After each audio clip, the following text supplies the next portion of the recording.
Ek is so bly julle so aan die brand vir die Here. Ek kan onthou toe ons so 'n paar jaar terug daar so in Bloemfontein by mekaar kom. Wie was daar by Eats Time? Kan julle onthou ons was 1.3 miljoen manne? Hey boys, hoekom is hierdie hele Suid-Afrika nie gered nie? Activate, Lord, activate. Aktiveer ons, Here, aktiveer ons, Here. Maar ek gaan vir julle sê, gister het ons gesien 'n paar Goliaths wat val. En ek wil julle sê, ek is omgord met 'n Goliath. Ek het gewonder, Martin, hoekom dra ek hierdie belt? Hy sê dit is die belt van die waarheid. As jy hom nie kan sien nie, is 'n blou belt. Ek wil julle vertel, dit was die eerste Goliath wat ek moes verslaan het. Ek is klaar met hom. Jy sien, ons moet 'n paar Goliaths moet ons verslaan, ouens. The Lord does not share his glory.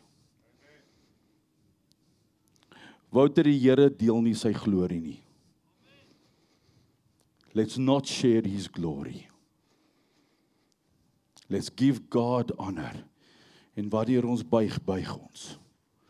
Dan buig ons laag. Hoekom? Want hy is ons koning. Het is vir my vreemd dat ons kan buig vir 'n sport, maar ons kan nie buig vir ons God nie. Het is vir my vreemd dat ek kan shout en scream oor 'n stupid 5 punte. Maar ek kan nie skree oor 'n God wat my gered het nie. Come on, boys. It's time. It's time. Hy soek jou alles. Ek wil vir jou vandag sê, hy soek jou alles. Kom ons gee die God wat die glorie moet ontvang, kom ons gee dit vir hom. Kom ons bid saam. O my koning, wat my vrygemaak het van hierdie dinge. Halleluja aan die koning. Dankie Here, hoor die hart van die seuns. O papa, my papa, ek het U lief, o Here. Met hart en verstand het ek U so lief. Dankie vir hierdie wind wat so oor ons waai in hierdie pragtige plek. Maar kom o soete Heilige Gees, kom waai deur ons. Ek sien gister 'n wind wat hier deurkom en dit vat ou Netsie se tent daar in die lug op. Want Here, partymal moet U ons oplig. Ja Here, ons gaan hoor, ons gaan 'n woord ontvang vandag, Here. Waar U gaan rukwinde deur ons bring. U gaan tafels weer omgooi in die tempels. Want hier is 'n tempels van die koning. Wat so 'n paar tafeltjies van idols, afgoderry moet afbreek. Sodat ons die Goliatte in ons familie kan face. Lord, we are giant slayers. For the King, South Africa shall be saved. Suid-Afrika sal gered word. Suid-Afrika sal gered wees. Ons dankie daarvoor, Here. Glorie aan die koning. En die manne van die Here sê, Amen! Amen! Amen! Dankie my ons broer. Alright, ons het gisterand so 'n bietjie geluister na Johan Drey. So ek wil net 'n bietjie uitvis of julle opgelet het in die klas. Sê vir my, wie vir julle, ja, kom ek vra so. Wie het die boldness vir my te sê, watter deel van Johan Drey se boodskap het vir jou iets beteken? Enige hand? Kom hier.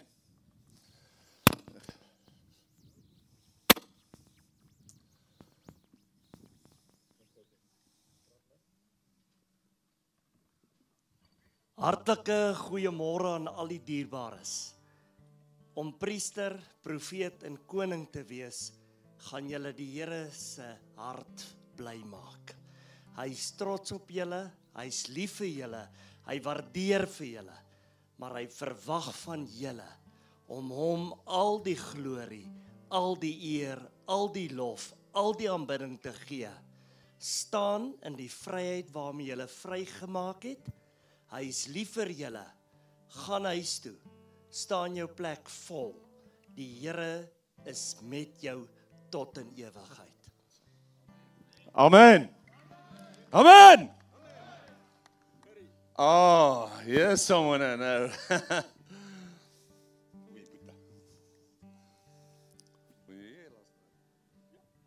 All right, he's going to tell us something about Johandra's message. This is my brother, Muraka. I love you, brother. You know that. Yeah, And there's nothing you can do about it. I'm not doing anything about it anyway. Yeah. More money.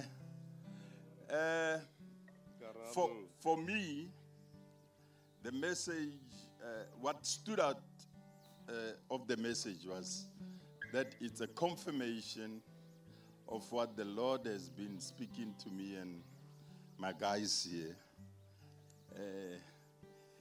Dealing with the giants that the previous generations failed at. My grandfather dealt with giants that his father's generation failed. But he left a lot of giants unattended to. My father, in his turn, dealt with some of the giants, but many were left behind. And in my 60-odd years, I've been dealing with some giants, but there are a lot that had escaped. And the three of us, father and sons, came out to this camp to actually strategize about my grandson, who's about a month and a few days, and future grandsons this side. We are planning for them, that they know how to deal with those giants. And yesterday, this message was just on point. It is the Holy Spirit. Dis die Heilige Gees. Hy weet hoe om dinge te reël.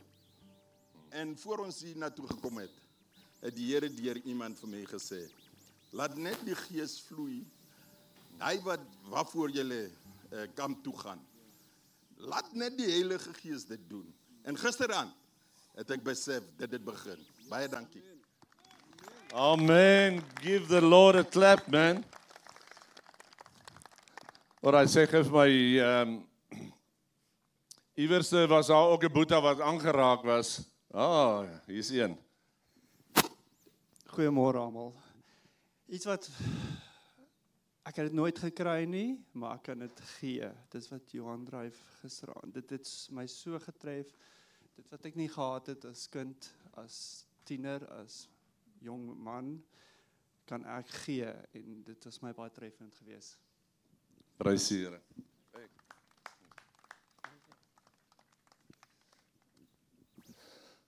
Sy, hier kom die getuienisse nou deur.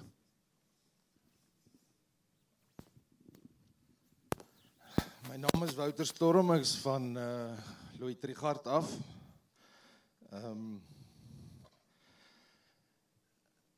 Iemand hier, mag ek name noem, Karel, het my genooi na hierdie Mighty Men toe. Maar ek het 'n hele week aan dit gesit en dink en geworstel. En met die dinge wat in my lewe aangegaan het. En ek het gesê, Here, ek weet nie hoe gaan ek daar kom nie. Finansies is nie 'n probleem nie. Ek het nie 'n probleem nie. Maar om myself te kry en myself te oortuig, dis wat jy nodig het. Dis wat jou vrou en jou kinders nodig het. Vir my om te kan opstaan en sê, Here, dankie. Gister toe ek hiernatoe ry, toe post ek op my WhatsApp profiel die hele MMC videoklip wat Karel vir my gestuur het. En ek sê, Here, dankie vir hierdie geleentheid wat U vir my gegee het om hierdie konferensie by te woon.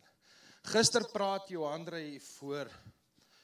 En wat my vasgevang het, is die stadium in sy kinderlewe wat hy in daai kar, net om 'n diens by te woon, wat hy nou nie sou deurgaan, om daar te kon wees, en die Here se naam groot te maak. Almal van ons het Goliats, wat ons moet beveg.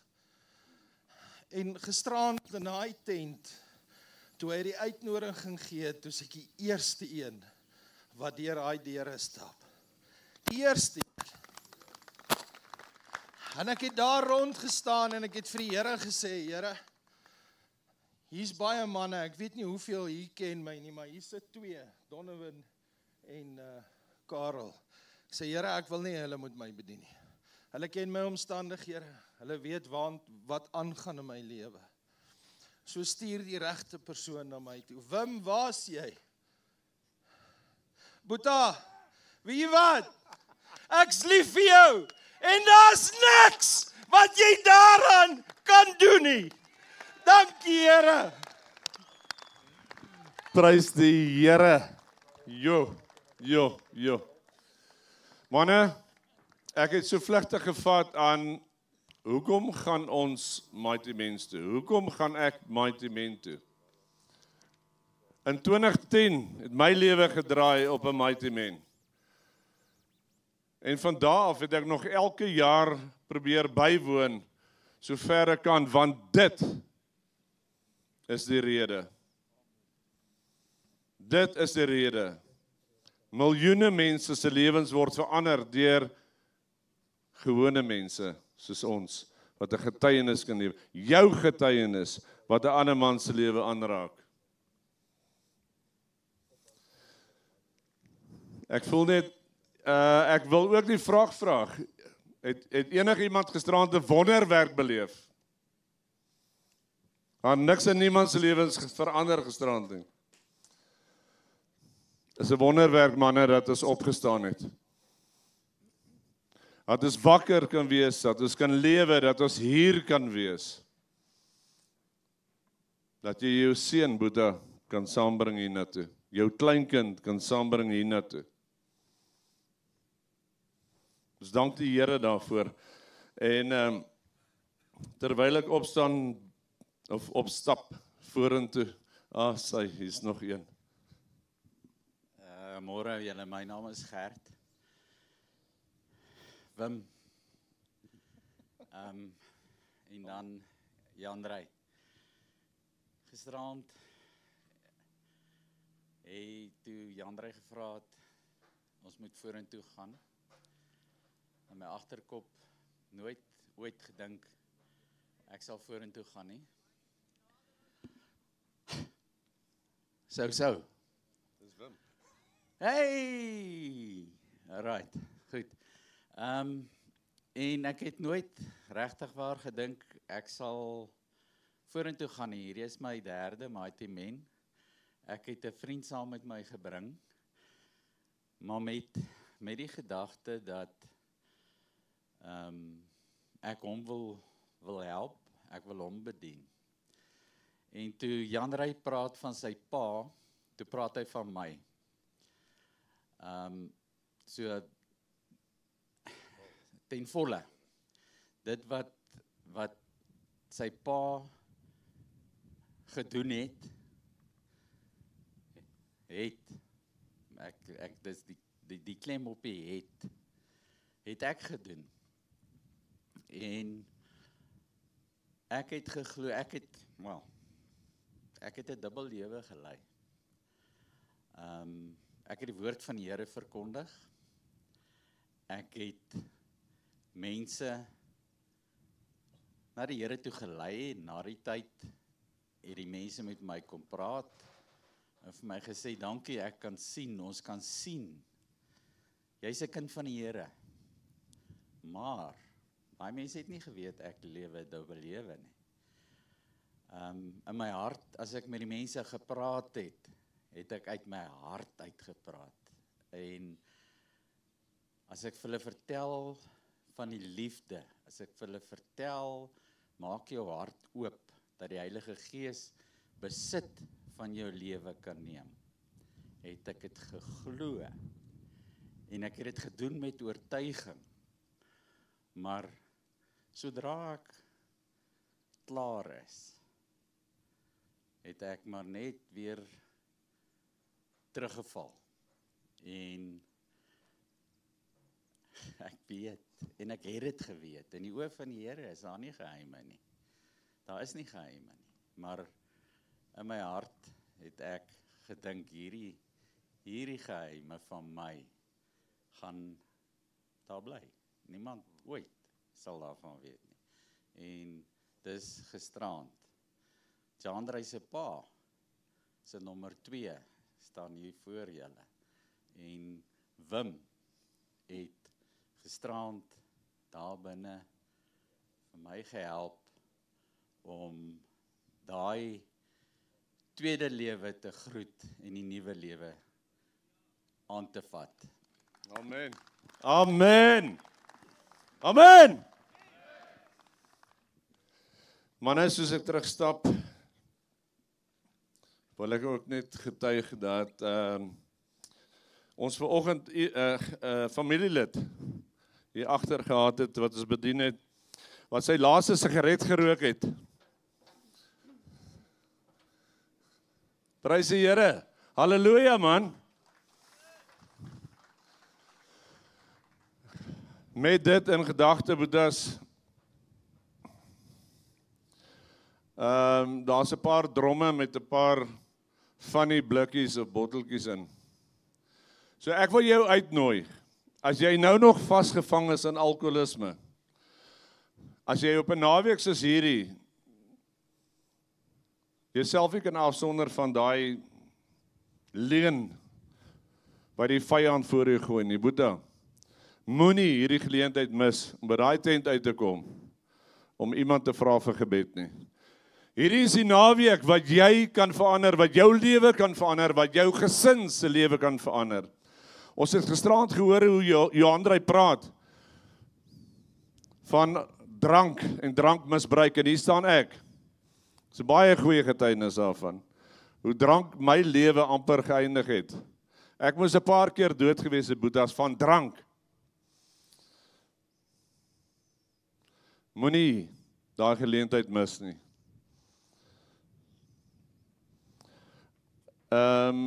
Ek wil net 'n paar afkondigings ook doen. Hoetjies, daar by die stalletjie te koop, kerels, ondersteun hulle asseblief.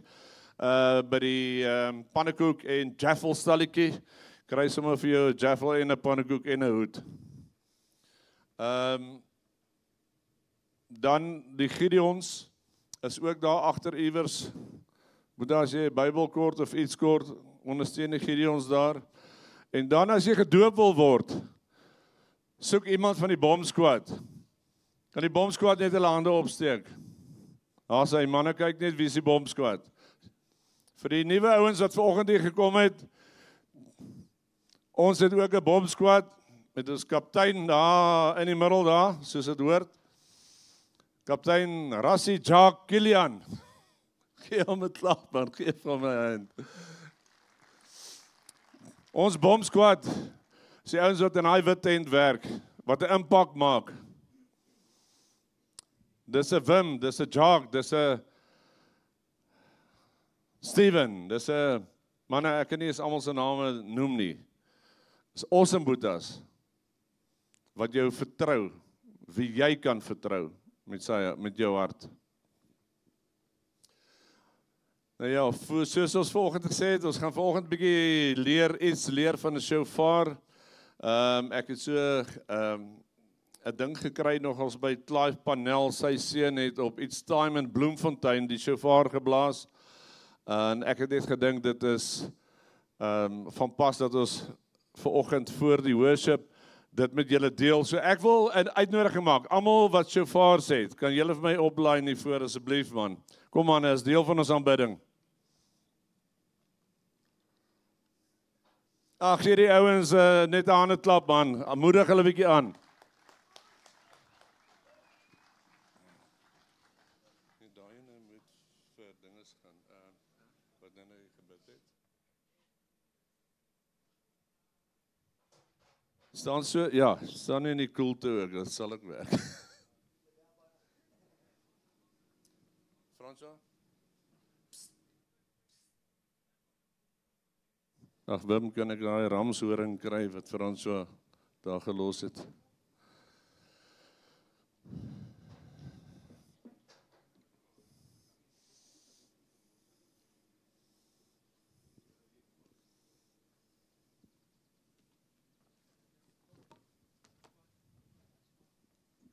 Asa, is daar nog iemand?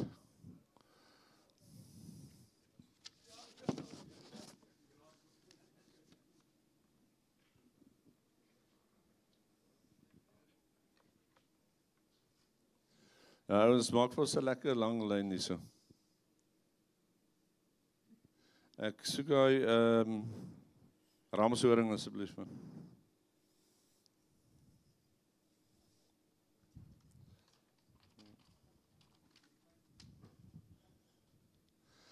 Right, as jy ernstig is om jou volle potensiaal as lofpryser en aanbidder van Jesus te leef, kan jy self verryk met kennis en inligting aangaande die shofar.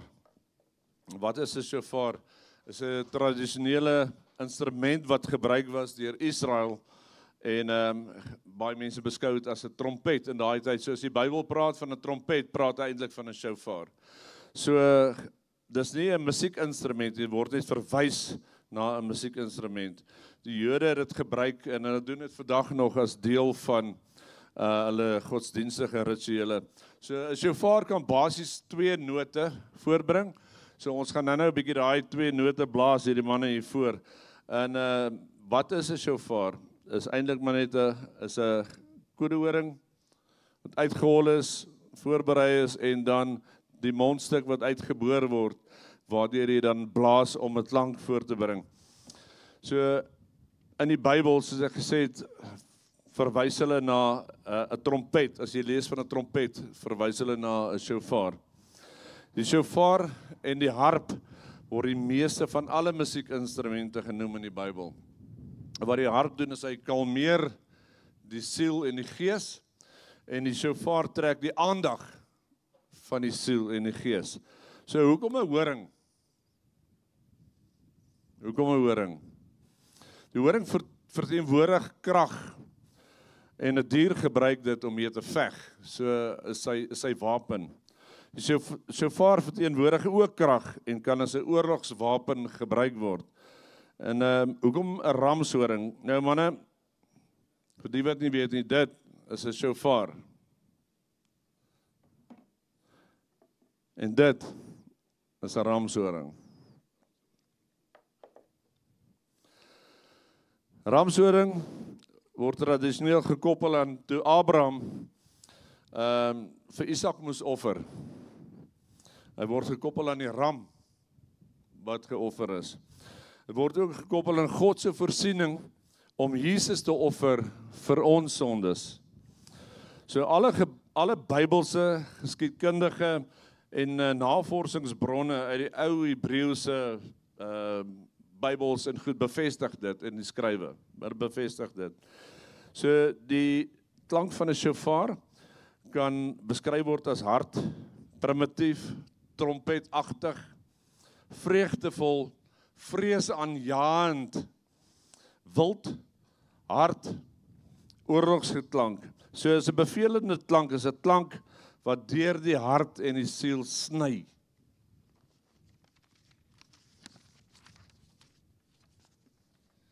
In die Ou Testament was jy gebruik daarvan die priesters.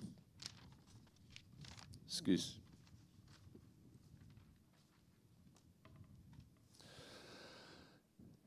Die priesters, die wagters op die mure en die herders het dit gebruik. So in vandag se tyd is dit alle wedergeborenes, geestelike intercessors, pastore, voorgangers en so aan.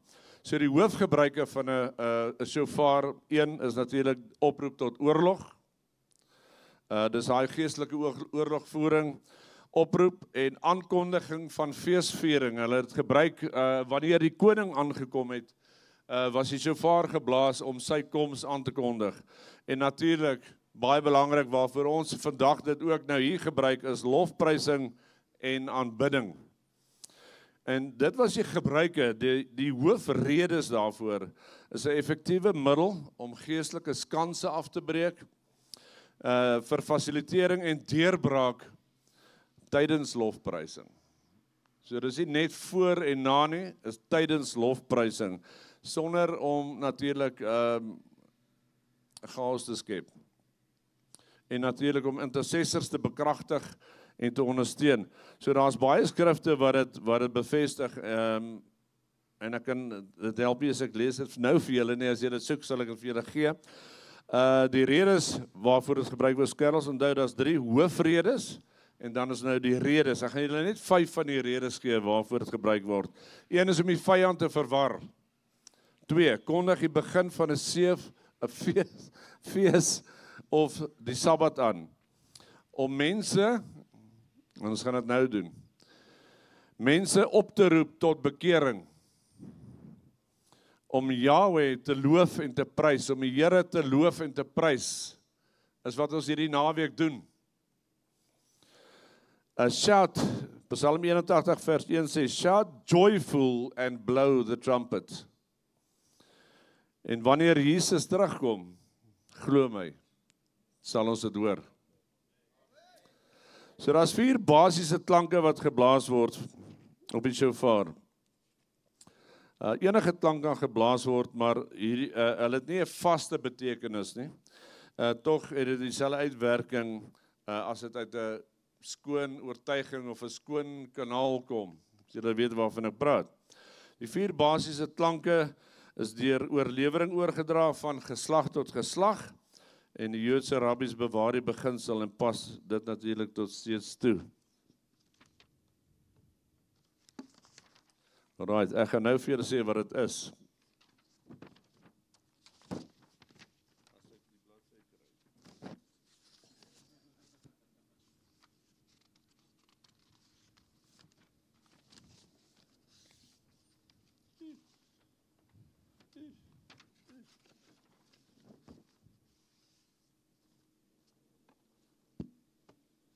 Alright, hier kom die fun part.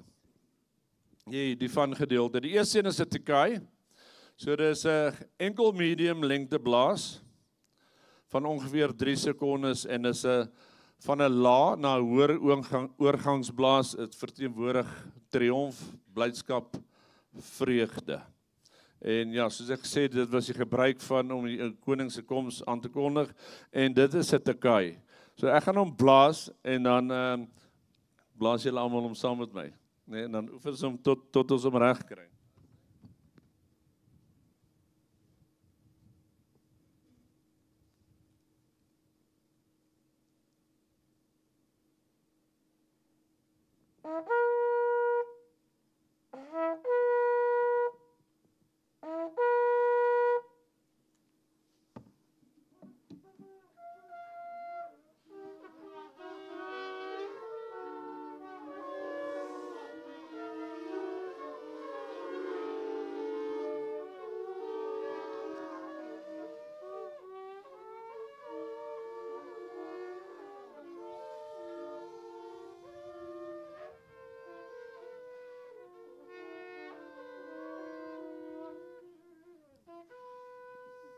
As hy gooi man, hè, kom julle reg.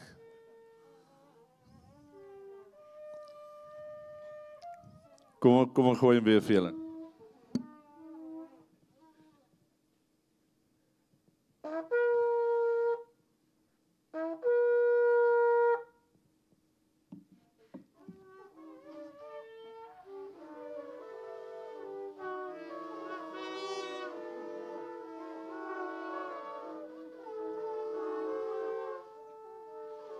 Awesome man, julle doen awesome man, awesome. Prys die Here. Right, die tweede klank is Shiverium, en dis 3 van dieselfde note. Hy's baie maklik en hy gaan so.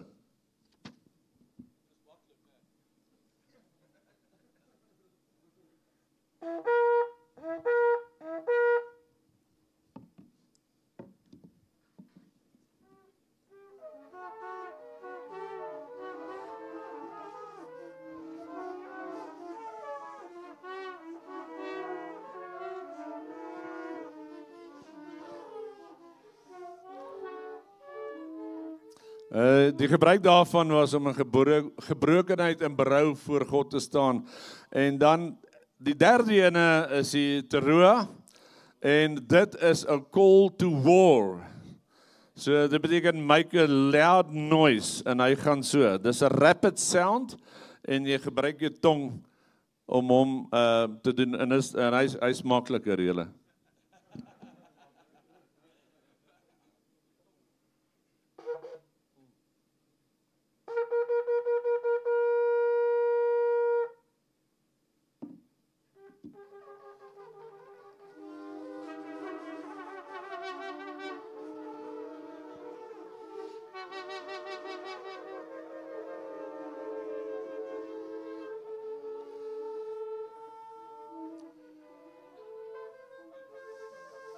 Beautiful, beautiful. Die laaste een is die heel maklikste ene, en hy het die maklikste naam, Tekai Godola. Is dieselfde klank as die Tekai, maar 'n hoë noot word gebruik, en dan, hier kom die ding, is om daai noot so lank as moontlik te hou, en dan daai harde klankie hier op die einde. En dis 'n uitroep na God. Dis 'n uitroep na God, en dit is, hierdie ene is nogals baie belangrik.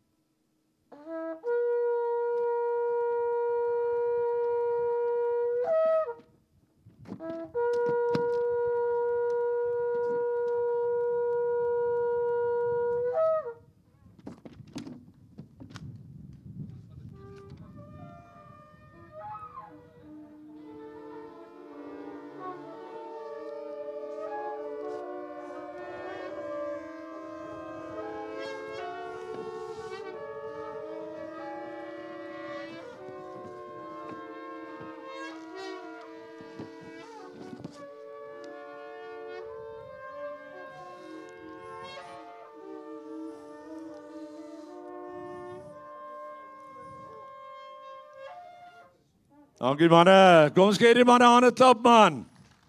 Dankie manne.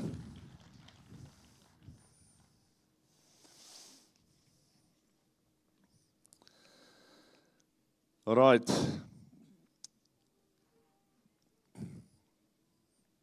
So julle is reg vir praise and worship. Grond is voorberei. Julle wapens is gereed. So ons sê vir Arnold en Johan baie dankie. Here, dat ons u naam kan groot maak, dat ons u naam kan loof en prys in hierdie oggend, want u Here alleen is waardig om aanbid te word. Dankie Here Jesus, dankie vir wat u gisteraand gedoen het, Here, tydens die worship, die kettinge gebreek word in Jesus naam. Dankie Here dat harte verander, dat harte oopgemaak word, Here, in voorbereiding om u woord, Here, in daai harte, die saad in daai harte te plant in Jesus naam. Amen. Jy kan maar so lank sit 'n bietjie. Asseblief, maak seker jy drink genoeg water, smeer 'n bietjie sonbrand en goetertjies aan en so. Is my voorreg om vir Netste voor te stel, Unetsi. Hy gaan getuig van die goedheid van God. Nets is 'n derde generasie boer op hierdie plaas waar julle nou sit. Plaas Uitkoms. Hy het groot geword, 'n Christenman, maar ontmoet die Here 6 jaar gelede te midde van moeilike tye. En hy praat van tye in die boerdery en dan van daar af stap hy 'n pad met die Here. Vir Nets is dit 'n voorreg om sy passie vir die boerdery elke dag saam met die Here te kan uitleef. Nets kom in die oggend en dan bid hy onder daai boom. Dis waar al die dinge gebeur het, maar hy sal getuig daarvan. En dan kan julle ook sien Jesus se hand sien in alles wat hy doen. Hy's getroud met Liesel Turvey en het 3 pragtige kinders, Roan 12, Nina 10 en Rigter 7. Ons dank ook vir Dennis, my awesome broer wat nou vir Nets gaan bid. Môre manne, kan ek asseblief vra dat julle almal op julle knieë sal afgaan? Dankie julle luisters. Liewe Here, dankie vir hierdie wonderlike dag wat U vir ons gegee het, Here. So 'n mooi dag, Here. Dankie dat ons U tasbaar kan aanvoel vandag, Here, waar hierdie wind wat U waai, Here. Here, ons bid vandag vir Nets en ons wil hom by u voete kom neersit, Here, en dankie vir sy gehoorsaamheid. Dankie vir die groot voorbeeld wat hy vir ons almal is, Here. Here, ons bid u goedheid en die guns oor hom, Here, en ons vra dat daar nou 'n rustigheid oor hom sal kom en dan die woord wat u vir hom gegee het, Here, dat hy dit sal kan uitdra, Here. Ons bid vir sagte harte, Here. Maak die manne se harte sag, Here. En dankie vir u goedheid en die guns. En ons sê dit in die groot en heilige naam, in naam van Jesus Christus. Amen.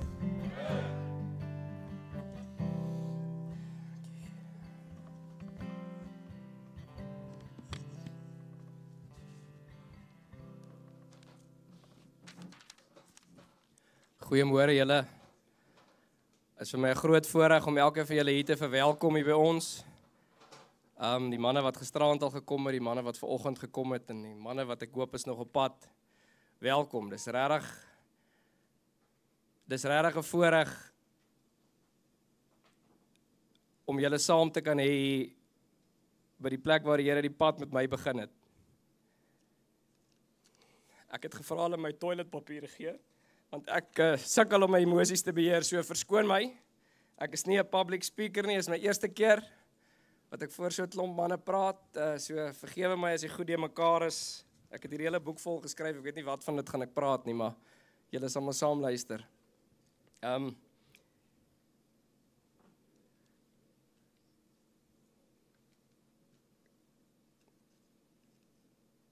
Ek wil voor ons begin en verskoon, ek gaan weer emosioneel raak.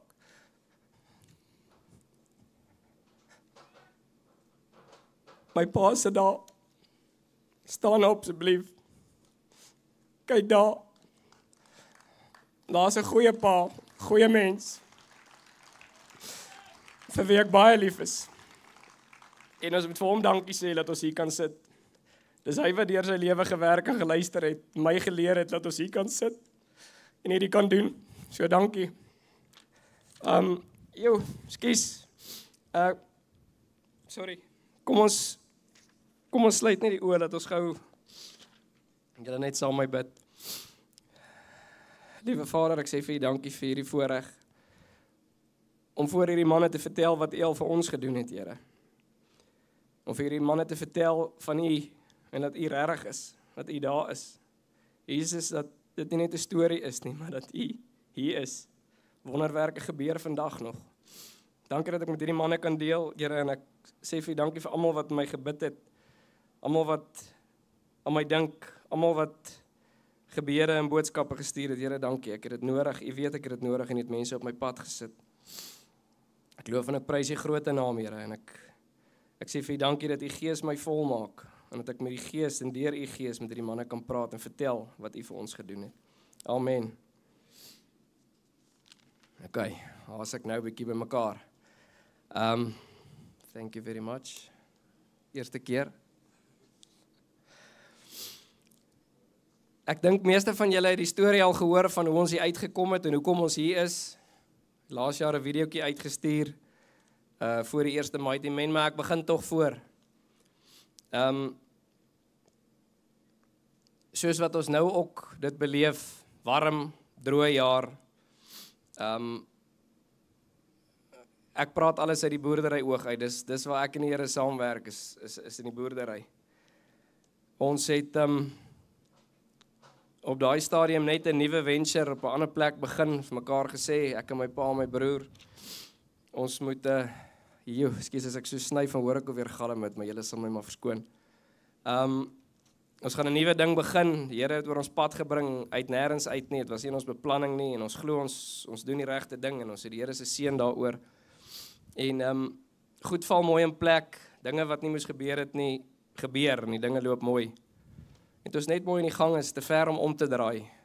Toe begin ons hier droog te slaan wat ons nog nooit gehad het nie. Ons het mielies op hierdie lande hier oorkant, daai pivot wat julle daar sien is ons en ons plant mielies hier aan die ander kant. En ons het 'n sirkel vol mielies, nie net een nie, 'n klomp.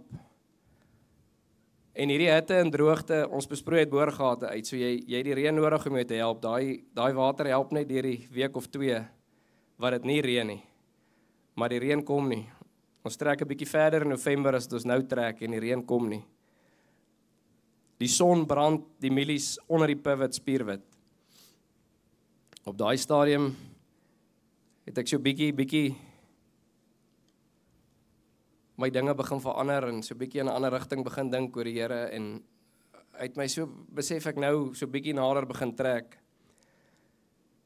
En net hier aan die ander kant hierdie bome gaan klim ek op my bakkie se tralies op so 'n dag soos hierdie, geen wind, dis windstil, dis warm, jy hoor hoe brand die son daai mielies terwyl die pivot loop, terwyl die water gooi. En 'n mens raak moedeloos. Ek klim agter op my bakkie se tralies en vir die eerste keer in my lewe bid ek hardop. Ek het nie geleer om hardop te bid nie. Ons raak stil en ons gaan raak stil voor die Here en ons praat met hom saggies. En daai dag, ek weet nie of dit moedeloos of nie sê kwaad nie, maar dis nie lekker nie. Klim ek op daai bakkie vir my se tralies, ek kyk oor daai land en ek sien hoe's daai oes besig om dood te brand terwyl ons water gooi. En ek bid kliphard, ek sê Here, daar's nou niks meer wat ons hier kan doen nie. Asseblief, U moet help want ons gaan dit nie maak as ons hierdie oes het nie. As ek wens ek op om so te emosioneel te raak, maar julle moet maar hou by my. Terwyl ek op daai tralies van die bakkie staan, kom maar 'n wind oor daai land. Amper soos wat gister hier uit die bloute uit die tente so opgelig het. En in daai oomblik, ek hoor altyd hoe sê hulle die Here praat met my, die Here het met my gepraat, die Here het vir my gesê en ek sweer ek probeer, maar ek kan nie die Here hoor nie. Maar duidelik voel ek hoe die Here vir my sê, kry die manne bymekaar en bid. Bid vir reën en ek sal dit gee. Flip, dankie. Ek klim op my bakkie.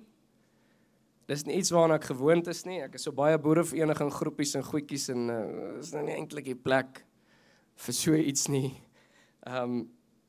Ek klim my bakkie daar en ek begin 'n boodskap tik. Ek maak WhatsApp by my vrou oop en ek tik hom daar dat as ek per ongeluk stuur dat hy nie die verkeerde mense toe gaan nie, ek kan hom vir haar verduidelik wat gaan met my. Klim hier op die pad en ek tik die boodskap terwyl ek ry en ek stop aan die ander kant hierdie hek langs die pad.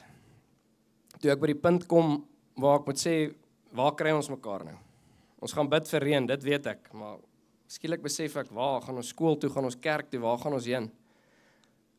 En ek trek die bakkie net daar af en toe ek kyk die kant toe kyk ek in die boom vas. En daai dag leer ek hoe praat die Here. Hy praat nie kliphard in jou kop nie, maar hy laat jy weet baie goed wanneer hy gepraat het. Ja, so die storie by die boom begin. El Franco, hy is die man wat saam met hier ry en die wurmpies en die goed soek en die gif uitsort. Hy is die dag, ek reël toe, kyk ek moet nie dit 2 weke voor uitreël nie, dit het maandag gebeur, ek sê woensdagmiddag 4:00, bid ons, want ek wil nie moed verloor en dit cancel of nou, vandag. Maar ek het die boodskap uitgestuur op 2 of 3 boerevereniging groepies en dit daar gelos. Die Here sal sy werk daar verder doen. Dankie. En hy kom en ons ry deur die lande en 'n oom bel my, hy sê vandag meer met ons nie. Is nie veel met mekaar te doen nie, maar hy bly net die ander kant. Hy bel my daai middag, toe ons hier in die bakkie ry en die lande kyk. Ek sê nie vir daai man, luister, jy moet gou maak, ons bid nou by die boom nie, ons gaan rustig aan. En die oom bel my uit die bloute uit, ek sit op die passasierssitplek, en hy sê vir my net, die Here sê ek moet vir jou sê, jy's besig met die regte ding. Hy sê, ek kan nie verstaan nie, vir 2 weke lank is ek in sy gedagtes, en ek en hy het niks mekaar uit te waai nie. Hy sê, en hy bid daaroor, en hy kan nie verstaan wat gaan aan nie. Maar toe hy nou hierdie boodskap op die groep sien, toe weet hy, bel hy my dadelik, en hy sê, die Here sê vir my, ek moet vir jou sê, jy's besig met die regte ding, hy sal daar wees. Nou, ek sê die goed gewoond nie, manne. Soos julle kan hoor, begin ek toe nou 'n traantjie loop, en ek draai myself so half in die hoek van die bakkie in, want nou moet ek vir die man die langs my verduidelik, wat's nou met my aan die gang. Ek weet nie regtig hoe om dit te doen nie. Maar ek praat met die oom klaar, en hy bid vir my, en weet hoe weird's dit nou, vir die arme man wat die bakkie dryf hier langs my. En toe dit laas praat ons ook nie met mekaar en ons ry net. Want hy is uitgefreek en ek weet nie wat om te maak nie, maar hy gaat ons. En op 'n stadium kry hy die moed, hy sê, is alles reg.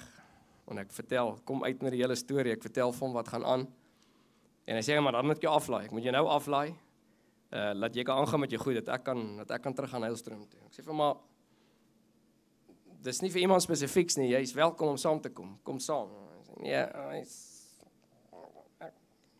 paar dae terug was ek net so uitgefreek, maar hy is alright, hy sal dorp toe gaan. Needless to say, die Here hom halfpad laat omdraai en hy teruggekom en hy het saam ons onder die boom gebid. Ons was so 40 manne. En ja, daar begin die storie van die boom. Eendag 'n paar jaar later, na ons 'n paar keer al hier by die boom bymekaar gekom het, weet almal van dit. Ek het vir 'n paar manne al gesê, ek voel net hoe gaan die Here groot goed hier doen. Weet nie wat nie, maar hy het 'n ding hier begin en ek voel hy's groot goed op pad. En ek sien Heilstroom, my foon lei aan 'n boer hier van Cressie wat my sê, luister, hier's manne wat 'n mighty man wil hou. En toe ek hoor hulle soek 'n plek, toe sê ek vir hulle dadelik bel vir Nets. Hy het my gesê, hy sien hoe gaan hier duisende mense by hierdie boom die Here loof en prys en aanbid. En ek kan nie onthou of ek vir Steven gebel het of hy my gebel het nie, maar op daai oomblik binne in 'n winkel in Heilstroom klink ek weer soos wat ek nou klink. Want ek het nie gedink dit gaan so vinnig gebeur nie. Ergens in die toekoms sal ons iets hier reël. En ek het van Heilstroom af gejaag, toe ek hier kom, toe sit hulle klaar onder die boom, toe bid hulle al 'n paar dae onder die boom. Want hulle het gekry, hulle moet hiernatoe kom, maar hulle wou seker maak, die Here sê, dis reg. Die manne op die plaas sê vir my, hulle sien die hele week karre hier, of die laaste tyd karre hier, maar ek het vir almal gesê, die plek's oop, ons sluit nie die hekke nie, as jy wil kom bid onder die boom, is jy welkom, so ons los karre wat hier staan. Ja, en so is die mighty man hier gebore, en so gebeur dit wat die Here my gewys het, duisende manne, wat sy naam groot maak, hier onder die boom. So ek wou dit net met julle deel. Dis regtig vir my 'n groot voorreg om elkeen van julle hier te hê. Ons het gister vergeet om dit te sê, maar ek sê dit nou voor ons weer vergeet. 5:30, die laaste paar weke het ek saam my pastoor in kerk en Steven en almal wat wou het gekom en ons het 5:30 elke oggend gebid en geworship onder die boom vir hierdie event wat kom. En ons het dit vanoggend gedoen, ons gaan dit weer môreoggend doen. Die van julle wat 5:30 wakker is, kom join ons. Ons bid net en ons loof en prys net die Here en ons gaan aan. Skus, nou moet ek net eers weer onthou waar ek het hierdie hele boek vol geskryf en ek weet nie my watter gedeelte wil ek vir julle vertel nie.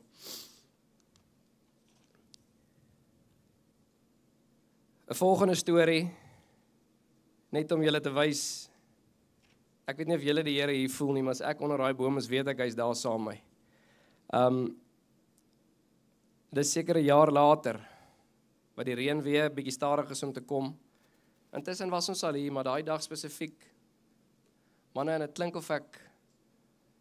dalk of ek stories vertel, maar julle kan met die manne praat, ons was daai dag nie so baie nie. Ek het 'n matras agter op my bakkie en 'n speaker, ons gaan 'n bietjie musiek luister en dan gaan ons bid. Dis so 'n dag, hier's dalk 'n wolkie of 2 in die lug. Ek weet nie of julle hier verby my kan sien nie, maar ek bly net hier agter, die groot bome so end hier agter is waar ek bly. 3 of 4 kilos van hier af. Ons het hier saam gebid, saam gekuier, musiek geluister. My kinders en die speakers is agter op die matras op die bakkie. En voor ek by die huis kom, toe reën ons sopnat, uit nêrens uit. Een van die manne wat hier moes wees, wat vasgehak het ergens, is op die highway of ergens op pad hiernatoe, hy bel my, hy sê, hoorie, reën dit daar by jou? Ek sê, ons reën sopnat. Hy sê, ek is hier op die snelweg, ek sien daai donker wolk, daar by julle. Ons jaag huis toe, jaag aan die garage, en vrou en kinders en alles is nat, almal hardloop om droog te maak. Ek hardloop stoep toe, wat hierdie reën kyk. En toe ek by die TV verby hardloop, ek het dit die manne vanmôre vertel, om een of ander rede is die TV klip hard aan met daai liedjie van Joe Black wat sê, voel jy die genade. En ek sit op die stoep en ek hoor hoe die Here deur daai liedjie vir my sê, voel jy die genade. Sê, laat die trane loop, laat die water stroom, voel jy die genade. Ja, wat ek daardeur vir julle net wil vertel is, ek weet Ek weet nie hoe kan mense sê daar is nie 'n Here en Jesus is nie daar nie. Dis nie toeval nie. Dis Here. As so gaan dit aan. Hoe nader mense aan die Here beweeg, kan ek dalk net by sê, weet meeste van julle hoe moeiliker raak dit. Die duiwel soek dit glad nie en hy kom karring dan op plekke waar hy nooit gekarring het nie. Ek is op pad die naweek om te gaan kamp. Sommige hier by Weesgerus. Ek en my pa het nog lande gery, alles is sharp, alles is reg. Vrydagmiddag ry ek. Saterdagoggend bel hy my sê, "Hier, ons het moeilikheid. Die water hier by hierdie plaas op Crazy is klaar." Ek is eintlik half kwaad vir hom, want die water kan nie oornag klaar raak nie. Daar's obviously net fout, kom ons raak rustig, ons sal dit uitsort. Maandag kom die boor en ons boor en is net modder. Oornag het die water klaar geraak, ons het suikerbone geplant. Die boere het tussen my sal weet, 'n suikerboon moet jy nie baie mee sukkel nie, dan vrek hy like dit. En 2 sirkel suikerbone op daai plaas geplant en weg is die water. En met dit forceer die Here my weer op my knieë.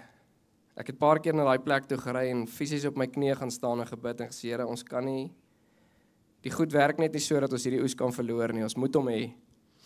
En mens bid en jy's opgewonde en jy's positief en as jy weer sien, dan is jy negatief, want niks gebeur nie en is maar moeilik. Ek dink julle verstaan heeltemal. Op 'n plaas Lansaan, so entjie van daar af, grou ons 'n profiel gehad daar in 'n droë stuk turf, om te kyk wat's daar fout, want die goed daar wil ook nie lekker groei nie. En ek klim in die gat en my pa staan hier agter my, en terwyl ek hier probeer kyk of ek iets sien, ek weet nie eintlik waarvoor ek soek nie, maar ons moet iets hê om te doen, want dit is regtig nie lekker buite nie, alles is droog en warm, en daai is in ons koppe. Voel ek letterlik druppels op my agterkop. Die son skyn. Toe ek omdraai en so op my pa verby kyk, toe reën daai stuk plaas van ons, van sy hoek tot die ander hoek. Ek en hy ry soontoe. En ons weet, dis waarvoor mens gebid het, dis Here. Want ons boer nie eintlik met water nie, ons boer met die Here. Dit reën letterlik net daar. Dieselfde plaas aan die kant die pad waar die gras geplant is, daar reën dit nie. Dit reën net daar op daai lande. Ek dink dit het 25 mal gereën, is lekker reën. En ek's positief. Ek sê Here, dankie. Nou weet ek U's in beheer en hier sal 'n oes wees. Soos wat dit gaan, is dit toe die laaste reën. Die mielietjies het 'n end gegaan, die water is nie lekker nie. Ons het opgehou spuit, eintlik alle moed verloor. En dis 'n gevaarlike plek om in te gaan. Dis daar waar mens mense om jou nodig het, wat soos jy voel en wat die Here ken, wat jou kan ondersteun en wie jy kan praat, dat jy nie daar wegraak nie, want ek is nou heel van my storie af, maar ek het al baie gesê, ek kan nie verstaan dat die Israeliete in die middel van wonderwerke, nie toeval en snaakse goed nie, in die middel van wonderwerke het hulle kort afgegaan van die pad af. Dan maak hulle 'n goue beeld. Ek meen, hulle het duidelik geweet wat die Here kan doen, hulle het geweet hoe magtig en hoe groot hy is. Hulle het in dit gelewe. Ek kan nie verstaan, hoe kan hulle heeltyd weer die pad byster raak nie. En, sorry vir my snyf, manne. Daarna, ek die eerste wonderwerk van reën op daai plek gesien het, en gesê, Here, ek los dit in u hande. Gaan tel ek daai pakkie toe nou weer op. En ons begin weer worry, en ons begin weer stres, want ons dien 'n almagtige God, ons weet dit, ons lees die stories, en ons beleef die wonderwerke, maar hierdie een weet ek dan nie. Ons het heeltemal opgehou spuit, 'n suikerboon wat jy nie spuit hier by ons nie, stroop jy nie. Daar bly nie iets oor nie. Toe stroop kom die dag, ons het klomp suikerbone op ander plase ook gehad, toe stroop ons op daai 2 lande, 'n ton meer as op ons ander land.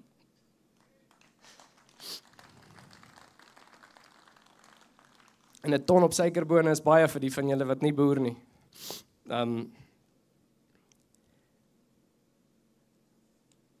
Dis so maklik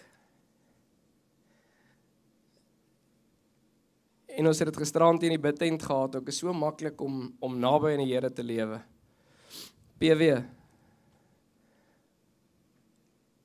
Sorry, ek is nou heel van my ding af. Daar's niks wat jou mee vashou nie. Daar's niks waar jy hoef te worry nie. Die Here sê, Jesus is in jou. Alles is reg. Alles waar jy worry, is verbreek. En daar's nie iets wat oorgaan na daai seentjie toe. Amen. Sorry, ek nou julle uit my plek uit. Ek was die eerste keer in my lewe gisterand in die bidtent en ek en PW het bymekaar uitgekom. En daar sien ek hoe loop hy weg. Prys die Here, koop vir jou kos. Sorry. As ek nou sommer heeltemal van my pad af. En uit my boek uit. Ek weet ook eers so lank as ek al besig is. Sorry julle.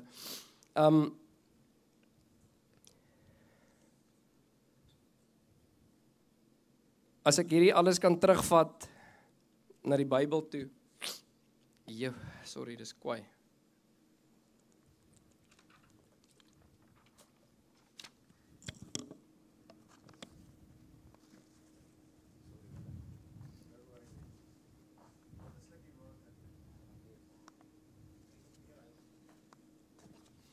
As die toiletpapier is, moet jy seker gebruik.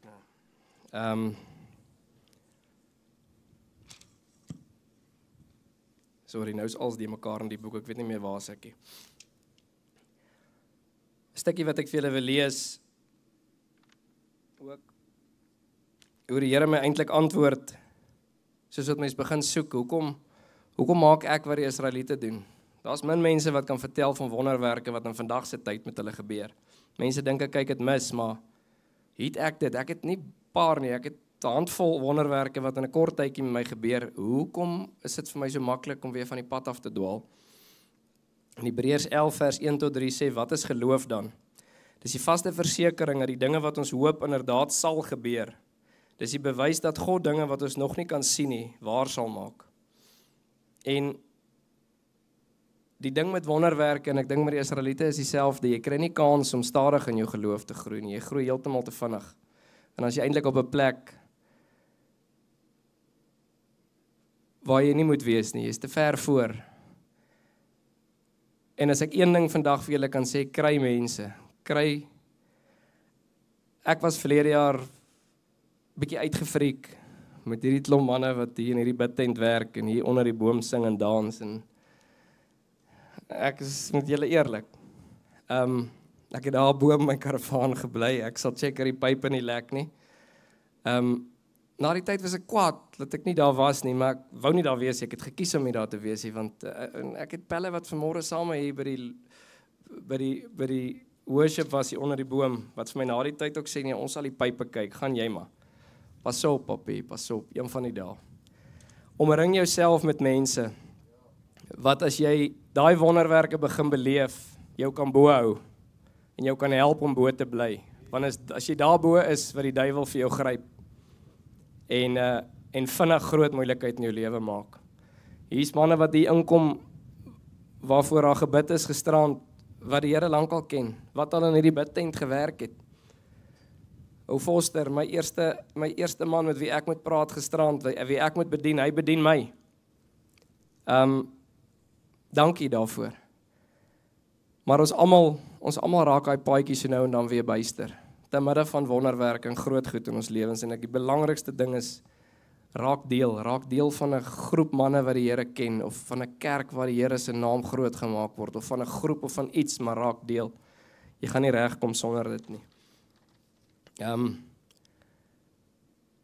Beweeg ek aan na my tweede gedeelte toe. Is ek al amper by 4:30 daarom. Sharp. Ek en my vrou is na huwelikskamp toe, dis lank voor enige van hierdie goed gebeur het. Soos my pastoor Johan sit daaronder, hy sê altyd, jy diens jou kar voor hy breek. Jy vat hom nie, jy ry hom nie tot hy moeg is, en dan moet jy baie betaal om hom reg te maak nie. So ons het nie op die huwelikskamp gegaan om iets wat stikkend is reg te maak, ons het hom gaan service. Ek het 'n goeie vrou, regtig 'n geskenk van die Here af 'n week baie lief is. En ons gaan na die kamp toe.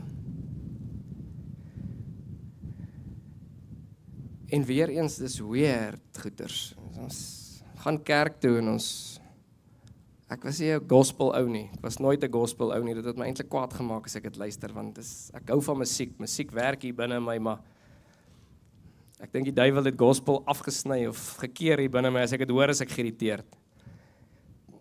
En ek en sy gaan hierdie huwelikskamp toe. En dis amper soos manne wat nie hierdie ken nie. Wat hier aankom en nie nog nooit 'n hand opgesteek het of gedans het voor die Here nie. Dis waar ek sit toe ons daar kom. Hierdie musiek is weird en hierdie mense is weird en hierdie drukkies is weird en alles is weird, maar ons is hierso. Ons op een of ander manier kry ons die een huisietjie wat 'n aircon in het, so ons is in die aircon die hele tyd. So min as moontlik goed bywoon, maar ek kom haal jou. En tussen al die weird deur loop ek en sy in Jesus vas. Saam.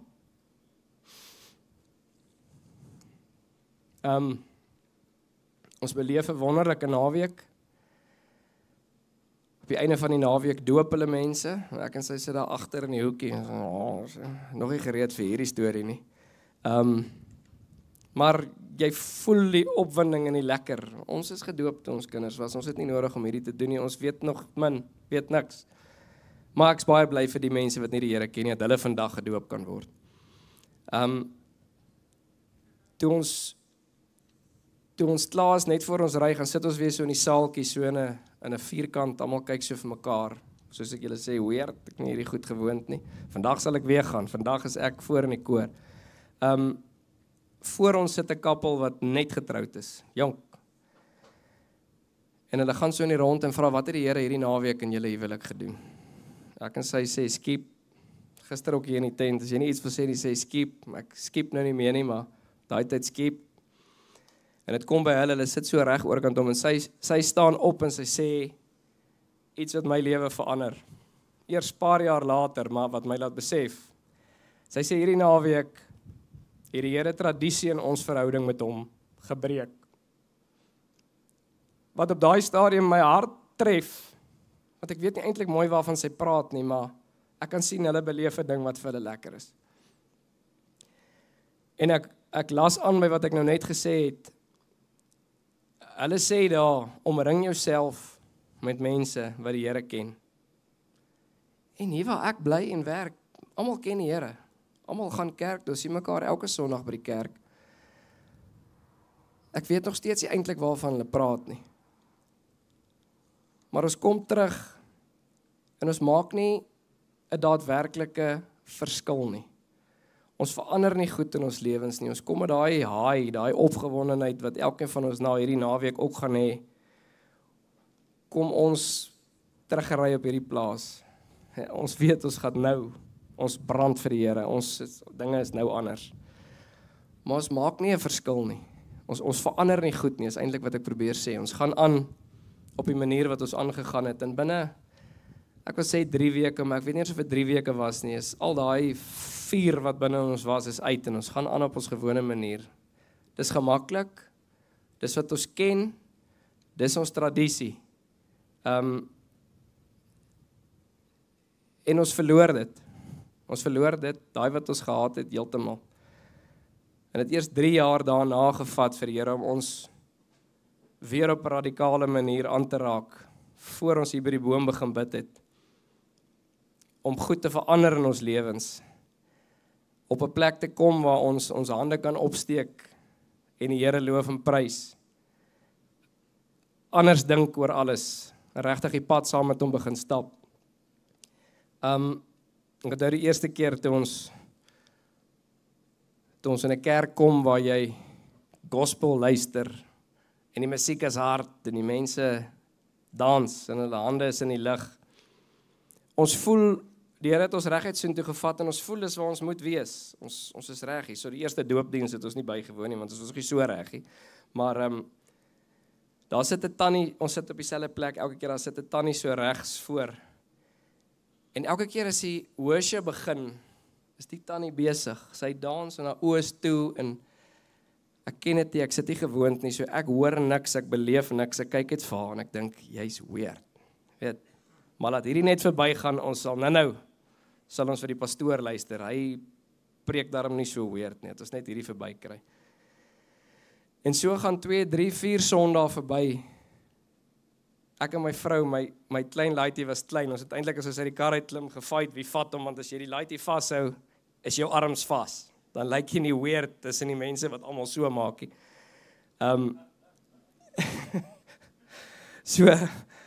So kyk ek vir die tannie, een Sondag werk die Here in my hart,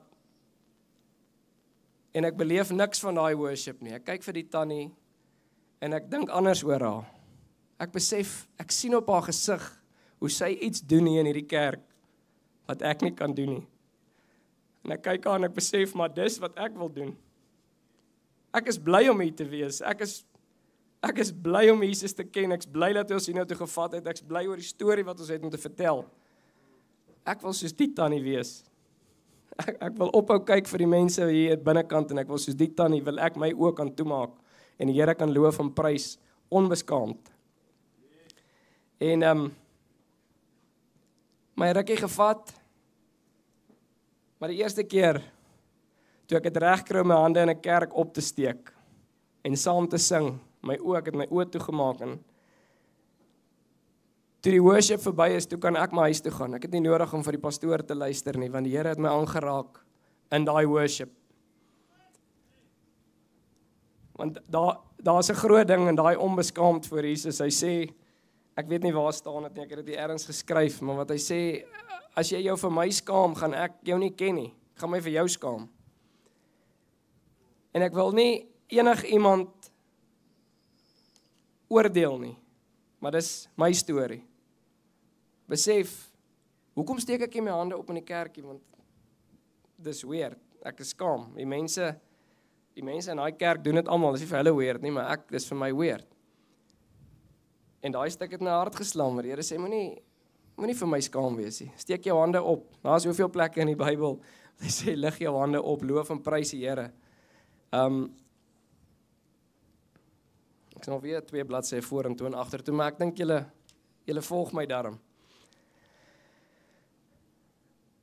Ek het 'n klomp ander stukkies wat ek hier vir julle wil lees, maar hy's op my foon, wat ek vir julle gaan lees, wat alles vir my verander het. En die manne wat my ken, met wie ek oor die Here gepraat het, weet, ek vertel vir julle almal hierdie stukkie. Sorry julle, kan sien ek is nog nie gesout hier in, en dan moet ek eers die ding soek. Waar sy? Die gedeelte is 2 Korintiërs 3 vers 7 tot 18, is 'n stukkie, maar ek gaan hom vir julle lees. Luister mooi. Die bediening van die nuwe verbond deur die Gees is heerlik. As die bediening wat tot die dood lei, wat met letters in klip graveer is, soveel heerlikheid gehad het, al sou dit gou weer verdwyn, dat die kinders van Israel as gevolg van die glans op Moses se gesig nie daarna kom bly kyk nie. Hoeveel groter sal die heerlikheid van die bediening deur die Gees nie wees nie? As die bediening wat oordeel meebring, dan met heerlikheid gepaard gaan, soveel te meer oortref die bediening van vryspraak dit in heerlikheid. Nou, manne, hier wonder ons nie waar hulle praat nie. Die bediening wat tot die dood lei, wat met letters in klip graveer is, Moses, dis die 10 gebooie. As dit soveel heerlikheid gehad, hoeveel meer heerlikheid is die nuwe bediening, die nuwe verbond, waar Jesus gekom het en vir ons aan die kruis gesterf het. Sê, yes, want wat vroeër verheerlik was, verdof totaal, wanneer dit vergelyk word met die alles oortreffende huidige heerlikheid. As die bediening van die ou verbond, wat eintlik net tydelik was, gestraal het van heerlikheid, hoeveel meer sal die altyd blywende bediening van die nuwe verbond nie skitter in heerlikheid nie.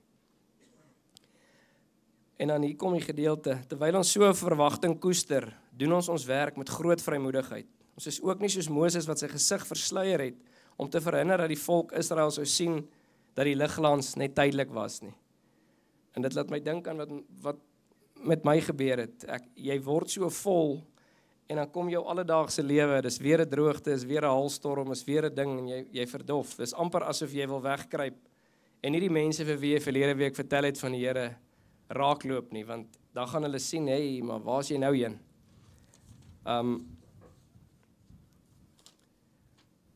dat die volk Israel nie sou sien dat die ligglans net tydelik was nie. Hierso. Hulle denke het verhard geraak. Tot vandag toe is hulle gedagtes versluier as hulle die Ou Testament lees. Daardie sluier word net eenvoudig nie verwyder nie, omdat dit net Christus is wat dit geheel en al vernietig. Tot vandag toe nog, elke keer as Moses voorgelees word, lê daar 'n sluier oor hulle harte. Elke keer as iemand om na die Here toe draai, verwyder hy die sluier.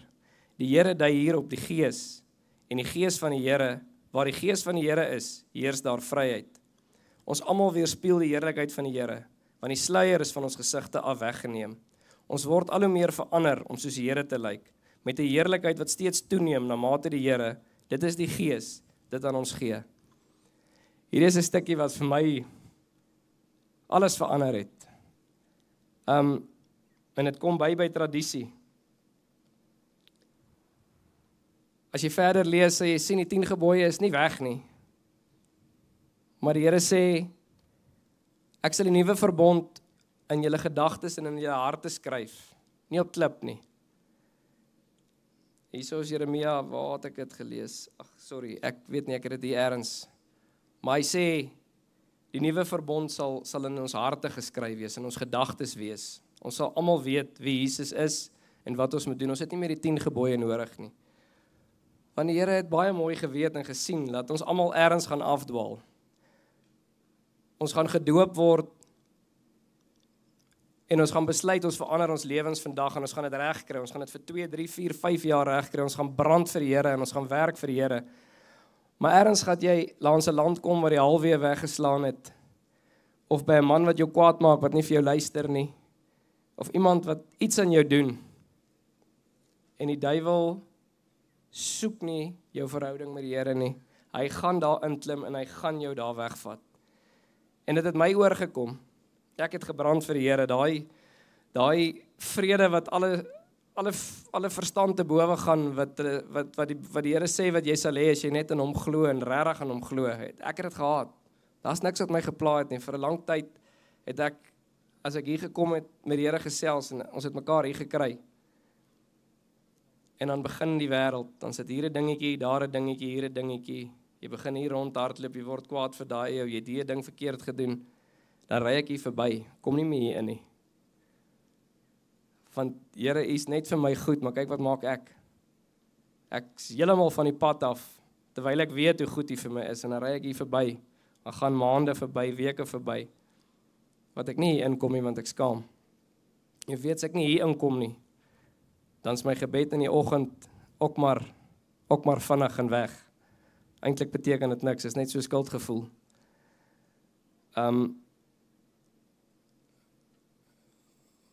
Waar iemand vir my eendag gesê het, maar die Here sê in die Bybel, jy gaan nie perfek wees, jy moenie perfek kom nie. Kom soos jy is. As jy droog gemaak het, as my kind droog gemaak het, wil ek liewer hê hy moet na my toe kom en sê, papa, luister, ek het droog gemaak en sort dit uit. Nie meer dit vir my wegsteek nie. Mens wil daai verhouding mos regmaak en bou. En ja, as ek vir julle 'n boodskap kan gee vandag, is dit, as jy droog maak, soos almal mense, gaan terug na die Here toe en sê sorry. Sê vandag, sê dadelik sorry. Moenie laat dit opbou tot 'n groot berg, en dan sukkel jy soos ek vir 'n jaar of 2 om dit uitgesort te kry en weer by die Here se voete te kom sit nie. Manne, ek weet nie hoe lank het ek gepraat nie, ek weet nie of as ek reg. Blaai, hier is ek dan nou klaar. Ek het hierso net 'n paar goedjies. Psalm 22 vers 4. U is tog die heilige wat woon, waar die lofsange van Israel weer klink. Dis ook nie toeval nie, dat Steven sê hierdie jaar is ons, hy voel hierdie jaar is prys, loof en prys die Here is ons tema. Toe hy dit vir my sê, toe ken ek loof en prys, want dis ons tema by die kerk ook. En die stukkie was groot op die bord. U is tog die heilige wat woon, waar die lofsange van Israel weer klink.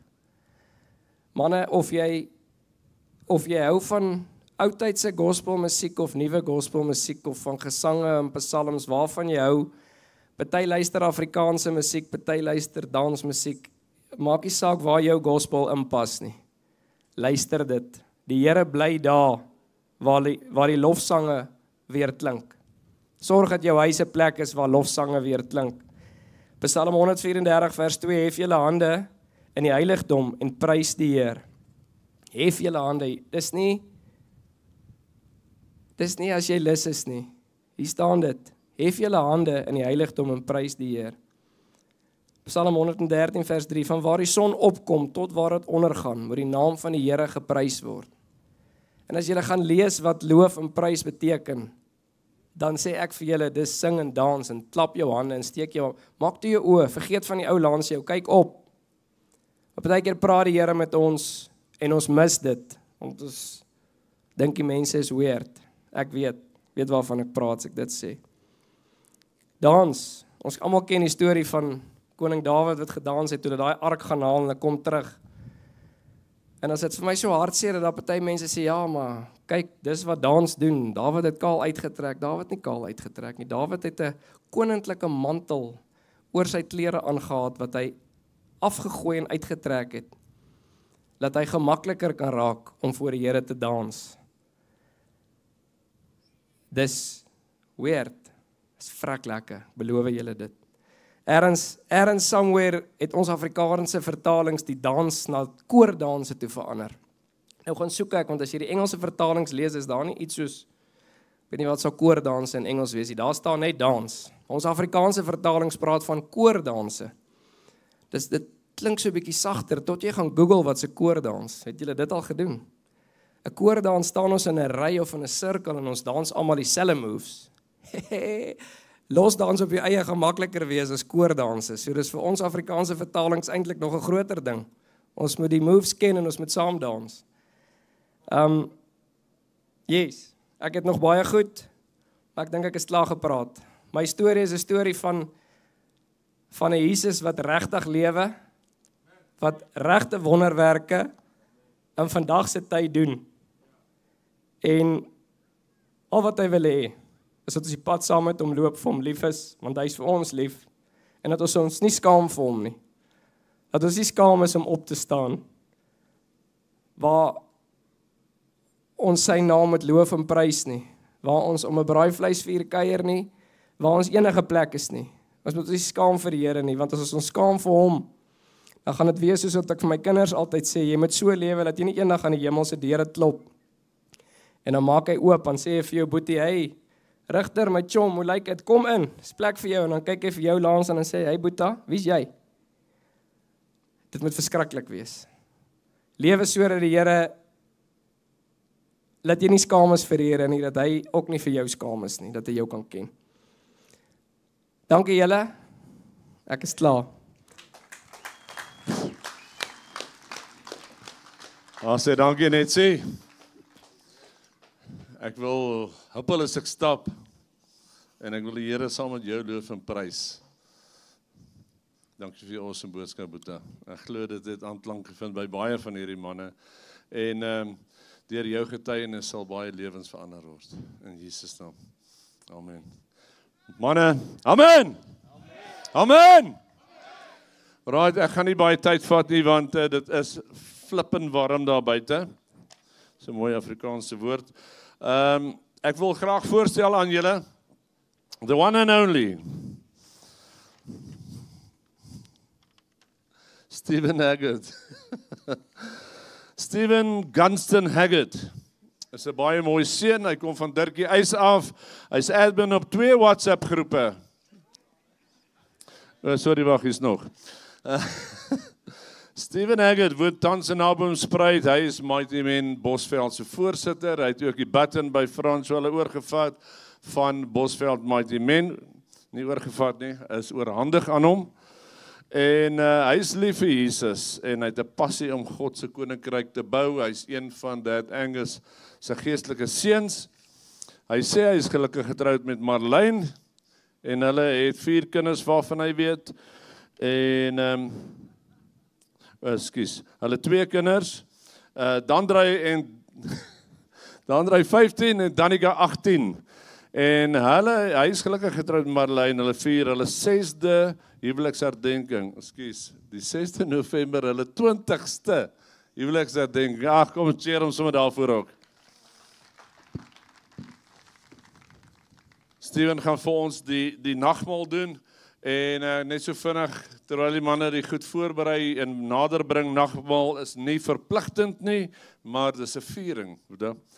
Deur 'n nagmaal vier ons die evangelie.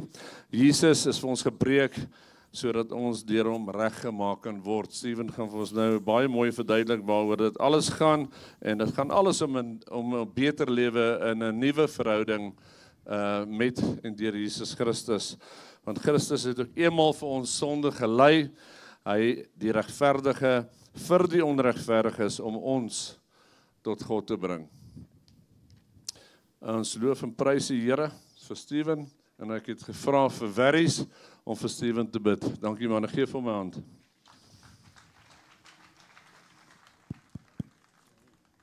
Môre julle. Ek gaan julle net vra om julle hande uit te steek na Steven toe. Môre Koning Jesus, Here, ons sê vir U baie dankie vir die geleentheid en dat ons as broers hier by mekaar kan kom, Here. Here, ons spreek die naam van Jesus oor Steven, waar hy die brood en die sap gaan bedien en seën, dat dit van U af sal kom, Here. En die manne wat dit gaan gebruik, Here, dat dit volmaak in hulle liggame sal gaan, Here, en dat hulle net sommer anderste sal voel, dat hulle sal voel wat Jesus aan ons gedoen het. Dankie vir Steven, sy gehoorsaamheid, en ons seën sy hande ook, Here, en sê, dankie Jesus, dankie wat U vir ons gedoen het en vir hom doen elke dag. Ons bid dit in Jesus naam, amen. Dankie swaar.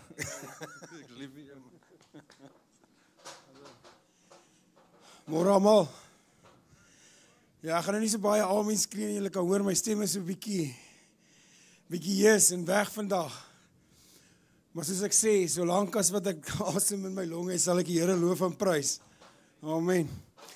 Okay, ek wil hierdie hele storie oor die nagmaal wat ek regtig met julle wou gedeel het, maar die Here het regtig iets op my hart gedruk wat ek met julle wil deel. Ek gaan dit kort hou. Ek gaan julle nie nog langer in die son hou nie. Maar ek wil net vir julle sê, die God wat ons dien, die Vader wat ons dien, is 'n lewende God. Ons besef nie hoe groot is hy nie. En ek wil net kortliks hierdie getuienis met julle deel, wat laas jaar gebeur het. Ons het laas jaar 'n doopbad hierso gebou. Franco het gehelp hierso. En die Vader het op my hart gedruk dat terwyl die doopbad nog gebou is, moet ek hierna toe kom en ek moet kom bid. En ek het die middag hier op die plaas gekom en net was hy besig en hy vra vir my, wat maak jy hier? En ek sê vir hom, broer, ek het kom bid. Die Here het op my hart gedruk, ek moet hier kom bid by die doopbad. En hy sê, nee, kom, ek kom saam.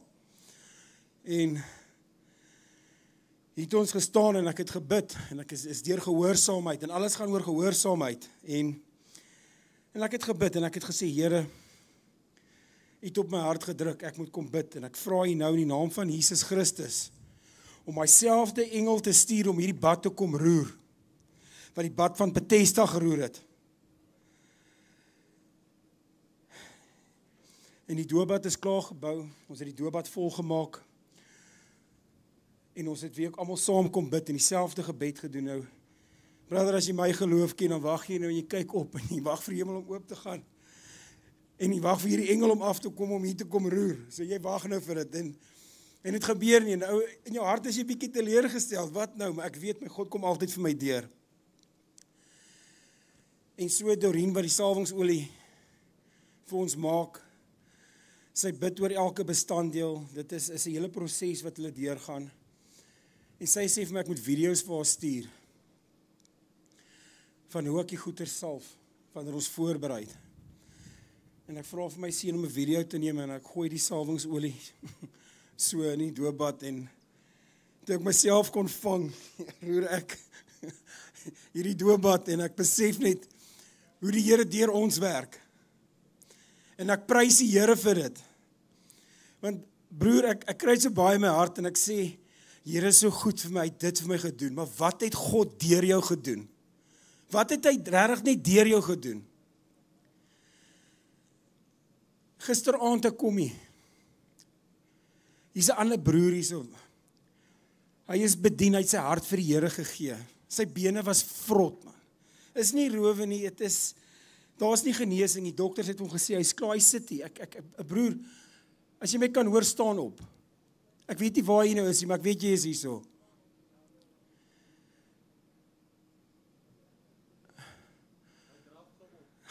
Amen. Die brother is genees. Hy het nie 'n roof op sy been nie. Dis die God wat ons dien. Dis die Here, dis my Here, dis die Here wat in jou is. So brother, dit is belangrik om gehoorsaam te wees. En moenie worry wat die wêreld van jou dink nie. Worry oor wat God van jou dink, want dit is wat tel. So as daar enige iets wat jou terughou, enige iets wat jy sukkel met onvergifnis, kom sit dit voor die Here neer vandag. Kom sit dit hier by die tafel neer, sodat jy net gehoorsaam kan lewe voor God. En dit is my boodskap vir julle oor die nagmaal vandag, want alles gaan oor onvergifnis en om gehoorsaam te wees. En alles moet geskied in liefde. So dankie brothers, ek gaan net hierdie boetas gou bedien, ek gaan die omstap, ek gaan hulle bedien, dan kan julle vorentoe kom, dan gaan hy julle bedien, as julle net groepies van 10 kan maak, en dan gaan julle bedien, as julle voel dat julle nog gebed nodig het, gaan na die bidtent, die brothers is hier, hulle is honger om te bedien, hulle is honger om Jesus vir julle te gee. Ja, en as daar broers is wat gedoop wil word, kom sien die brothers hierso, kom sien hulle, God het 'n afspraak met jou. Dankie.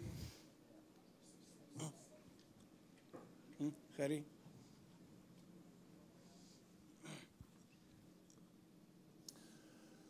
Hulle kan maar vorentoe kom, nee.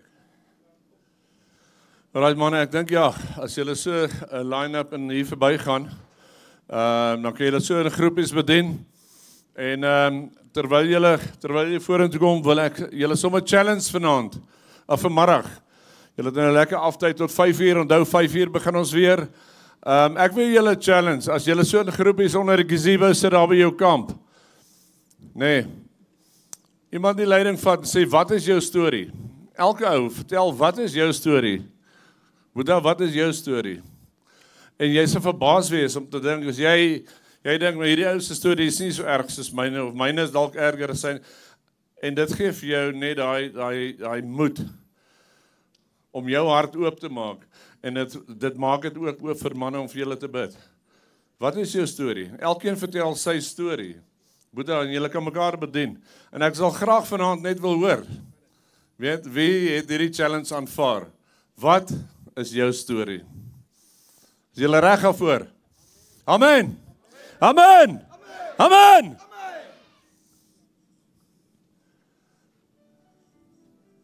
Hulle kan maar nader staan, hè. Julle kan maar deurkom, manne.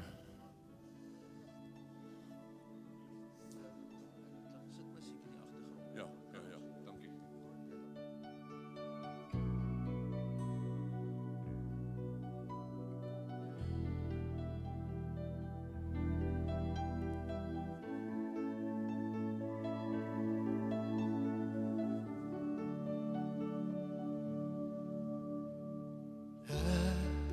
Staan skuldig voor hier,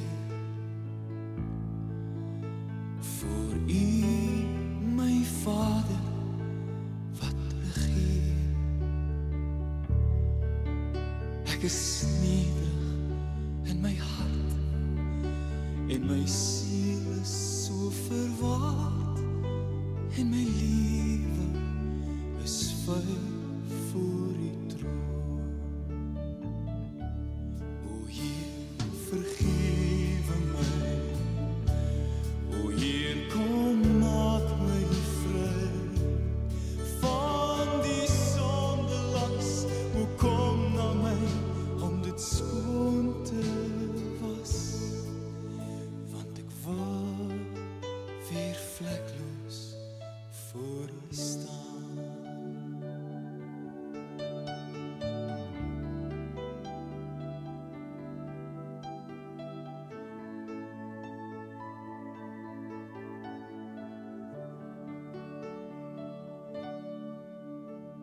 Die wyn en die brood wat ek nou neem,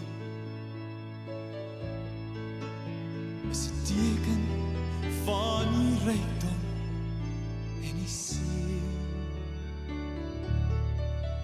Al die oorvloed binne my, kom en borrel in my vry, en die oorsaak is die Gees wat in my bly. O Heer, vergewe my.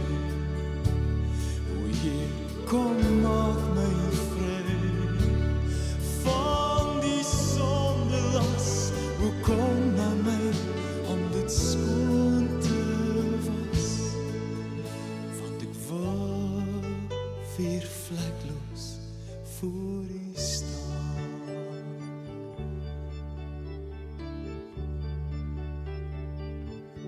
O Heer, vergewe my. O Heer, kom maak my vry van die sondelas. O kom na my om dit skoon te was. Vergewe my. O Heer, vergewe my. O Heer, kom maak my vry van die sondelas. O kom na my om dit skoon te was, want ek wil weer vlekloos voor U staan.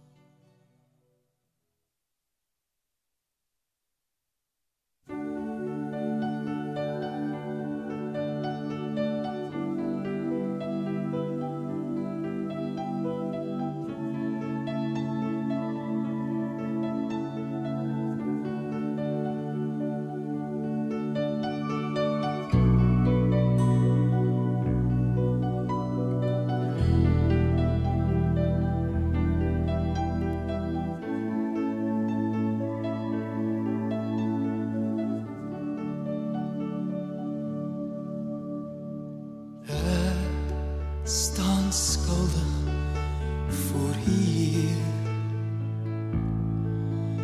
voor U, my Vader, wat regeer. Ek is nederig in my hart, en my siel is so verward, en my lewe is vuil voor U troon. Vergewe my. O Heer, kom maak my vry van die sondelas. O kom na my om dit skoon te was, want ek wil weer vlekloos voor U staan.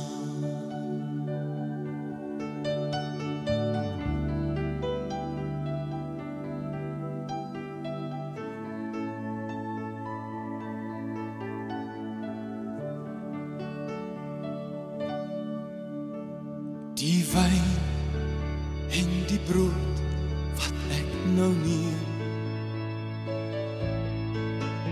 is 'n teken van die rykdom en die seën. Al die oorvloed binne my, kom en borrel in my vry, en die oorsaak is die Gees wat in my bly. O Heer, vergewe my. O Heer, kom maak my vry van die sondelas. O kom na my om dit skoon te was, want ek wil weer vlekloos voor U staan.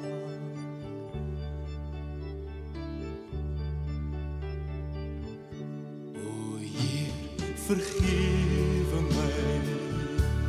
O Heer, kom maak my vry van die sondelas. O kom na my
is nederig in my hart en my siel is so verward en my lewe is vuil voor U troon.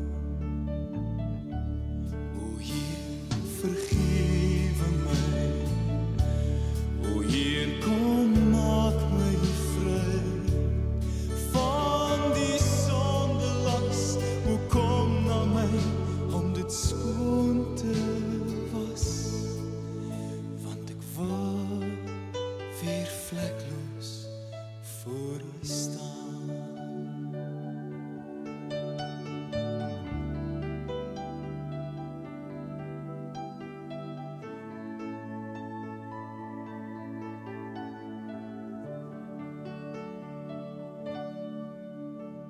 Die wyn en die brood wat ek nou neem, is 'n teken van U rykdom en U seën. Al die oorvloed binne my, kom en borrel in my vry, en die oorsaak is die Gees wat in my bly. O Heer, vergewe my. O Heer, kom maak my vry van die sondelas. O kom na my om dit skoon te was, want ek wil weer vlekloos voor U staan.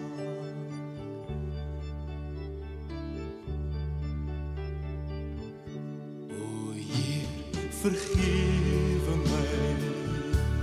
O Heer, kom maak my vry van die sondelas. O kom na my om dit skoon te was. Vergewe my. O Heer, vergewe my. O Heer, kom maak my vry van die sondelas. O kom na my om dit skoon te was, want ek wil weer vlekloos.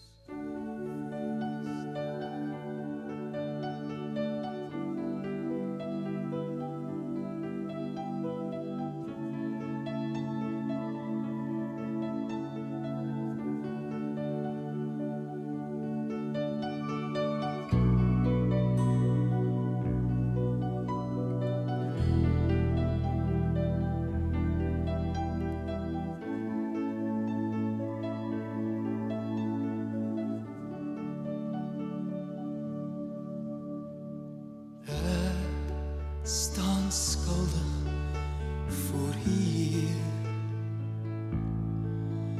voor U, my Vader wat regeer. Ek is nederig in my hart en my siel is so verward en my lewe is vuil voor U troon. Vergewe my.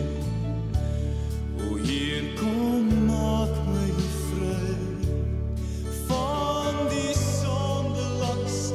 O kom na my om dit skoon te was, want ek wil weer vlekloos voor U staan.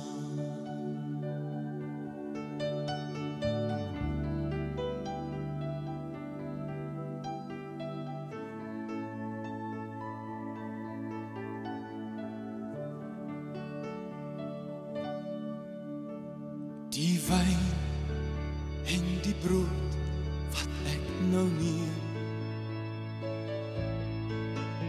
is 'n teken van U rykdom en U seën. Al die oorvloed binne my, kom en borrel in my vry, en die oorsaak Gees wat in my bly. O Heer, vergewe my. O Heer, kom maak my vry van die sondelas. O kom na my om dit skoon te was, want ek wil weer vlekloos voor U staan.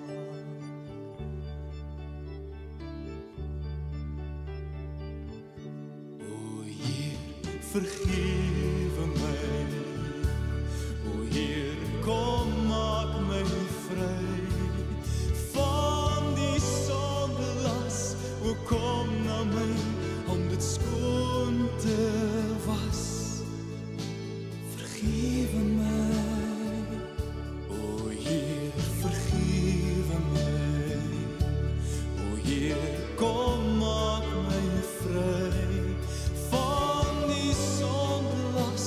O kom na my om dit skoon te was, want ek wil weer vlekloos.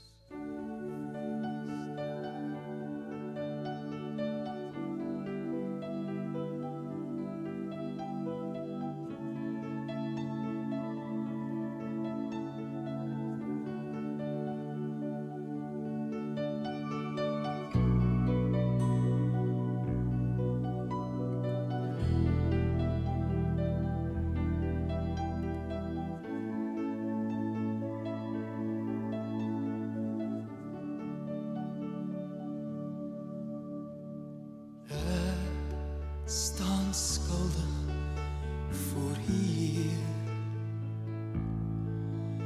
voor U, my Vader, wat regeer.